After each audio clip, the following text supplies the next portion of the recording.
have my speaking notes here, and I have my two audience members. When you think of autism, what do you think of? Most people think disability, learning disabilities, nonverbal communications, things like that. Most of us in elementary, middle, and high school encountered someone who probably went to a different classroom, and we wondered why they would do the things that they would do. They more than likely had autism. Autism in the past was such a taboo diagnosis, and even today many people do not believe that their kids have autism. Now it's become a lot more common with diagnosis, and kids are included in the classrooms a whole lot more. I've done my research. I've used a journal and ebook, and also used the Autism Speaks website. And in this speech, I'm going to address two main points: what is autism and why we should include those with autism in our classroom. The definition for autism is a spectrum disorder that ranges, and it deals with verbal communications, learning disabilities, things of that nature.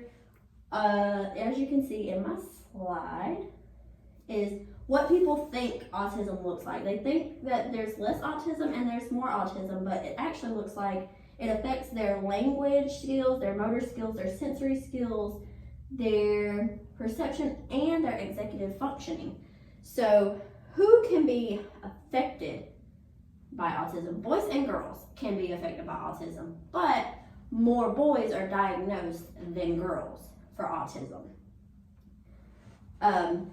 It's also known as a spectrum, and there's different ranges, there's different levels. There's Asperger's, which is probably the least severe one, and there's high functioning, there's regular autism, and there's severe autism. High functioning, you may not even be able to tell that they have autism.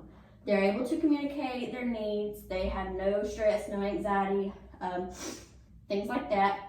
And severe autism, they may be nonverbal. They may have what we call stems that they do to self-regulate.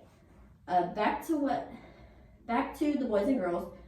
Only 1 in 117 girls are diagnosed with autism, and 1 in 27 boys are diagnosed with autism. And in schools, 2/3 of kids with autism have been reported to be bullied. And this is what, some of them are verbal, some are nonverbal. Most are verbal, about 60% are verbal, and only 40 is nonverbal.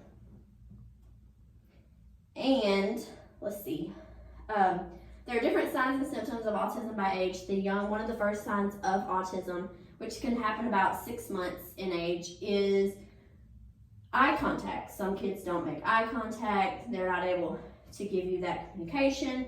As they move up, some of the signs and symptoms can be that they can only form so many words, barely forming phrases, unable to regulate their emotions, and things like that. So now that we have talked about what autism is and what the signs and the symptoms are, let's talk about why we should include them in a general education classroom. By including them in the general education classrooms, the kids can receive social skills that they need that will be in everyday life, because not everybody in the world is going to have autism. So they're going to need to understand what are some acceptable social skills that they should have. Some kids may not thrive well in a general education classroom. Some may get overstimulated easier. Some may need better classroom interventions. Some may need a one-on-one person. And these are all things that can be provided in a general education classroom, but it still may not be a right fit. It all depends on their diagnosis, the severity of their diagnosis, and just figuring out what triggers them. To cite the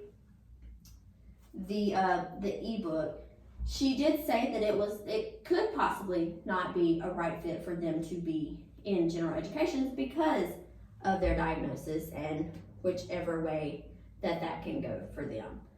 They're learning social skills. Kids, or those who are not autistic, are learning tolerance, learning how to be around kids with special needs. So in conclusion, we should include kids in the classroom that do have an autism diagnosis because I look at it as autism is not a disability, it's a different ability. They're not any less smart than me or you, and they are able to bring a lot into the classroom. And so today in my speech, I have talked about why kids with autism should be included in the classroom and what autism is.